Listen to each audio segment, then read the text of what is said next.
வணக்கம் மக்களே. உதய் சோசியல் மீடியாவில் கிளுகிளுப்பு படங்கள்.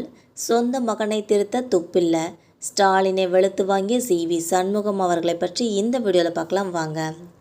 தமிழகத்தில் பெருகி வரும் பெண்களுக்கு எதிராக பாலியல் வன்கொடுமை, போதைப்பொருள் கலாச்சாரம், சட்ட ஒழுங்கை தடுக்க தவறிய திமுக அரசை கண்டித்து அதிமுக மகளிரணி சார்பில் திண்டிவனம் காந்தி சிலை முன்பாக முன்னாள் அமைச்சர் CV சண்முகம் அவர்கள் தலைமையில் கண்டன ஆர்ப்பாட்டம் நடைபெற்றது. அப்போது மேடையில் பேசிய முன்னாள் அமைச்சரும் மாநிலங்களவை உறுப்பினருமான CV சண்முகம் அவர்கள், தமிழகத்தில் கொலை, கொள்ளை, கற்பழிப்பு, கஞ்சா போன்றவை வராத நாட்களே இல்லை. சட்ட ஒழுங்கு சரியில்லை. அந்த துறைக்கு அமைச்சராகவும் முதல்வராகவும் உள்ள ஸ்டாலின் என்ன செய்து கொண்டிருக்கிறார்? போதையை கட்டுப்படுத்த ஏன் தயங்குகிறார்? குற்ற செயல்கள் நடைபெறுவதை தடுக்க முடியாமல், நடவடிக்கை எடுக்க முடியாமல் அச்சப்படுகிறார். ஏன் தூங்கிக் கொண்டு இருக்கிறார் என கேள்வி எழுப்பியுள்ளார். பல பேர் தமிழகத்தை ஆட்சி செய்து இருக்கிறார்கள். அங்கொன்றும் இங்கொன்றும் நடைபெற்று கொண்டிருக்க குற்ற செயல்களில் நடவடிக்கை எடுக்கும்போது அச்சப்படுவார்கள். ஆனால் இன்றைக்கு அப்படி 100 கிராம் கஞ்சா பிடித்தது போய் 100 கிலோ கஞ்சா பொடிபடுகிறது.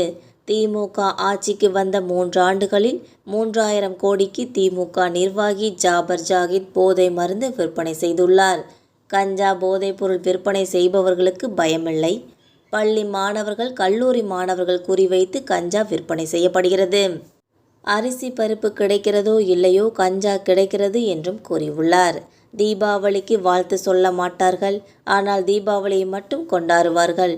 துணை முதல்வருக்கு என்று கொடுக்கப்பட்ட சமூக வலைதளத்தில் மதிமயங்கி கிளுகிளுப்பான படங்களை உதயநிதி பதிவிடுகிறார். சொந்த மகனையே திருத்த முடியாத முதலமைச்சர் கிட்ட போய் நாட்டை திருத்து என்றால் எப்படி செய்வார் என கேள்வி எழுப்பியுள்ளார். மக்களுக்கு பாதுகாப்பு கொடுக்க வேண்டிய காவல்துறையே பள்ளி மாணவியிடம் பாலியல் சேண்டலில் ஈடுபடுகின்றனர். இது இங்கு மட்டுமல்ல, திருவண்ணாமலையில் தாயின் கண்ணெதிரே மகள் கற்பழிக்கப்பட்டிருக்கிறாள். பள்ளிக்கு செல்லும் மாணவிக்கும் பாதுகாப்பு இல்லை. வீட்டில் இருக்கும் தாய்மார்களுக்கும் பாதுகாப்பு இல்லை. எல்லாம் கஞ்சா போதையில் கற்பழிக்கப்படுகிறார்கள். யாருக்கும் தமிழகத்தில் பாதுகாப்பு இல்லை. பாதுகாப்பு கொடுக்க வேண்டிய காவல்துறைக்கு அச்சமில்லை என சகட்டு மேனிக்கு சாட்டியுள்ளார். அதிகாரத்தில் இருக்க வேண்டும் என்பதால் பித்தலாட்டம், தில்லுமுள்ளு வேலையை திமுக அரசு செய்து வருகிறது. இறந்தவர்கள் வாக்குகளை போட்டு வெற்றி பெற்ற திமுக அரசுக்கு தேர்தல் ஆணையம் எல்லையாரை அமைத்தவுடன் ஆப்பு வைத்தது. அதனால்தான் எல்லையார் என்றாலே முதல்வர் ஸ்டாலினுக்கு ஜன்னி வந்து விடுகிறது.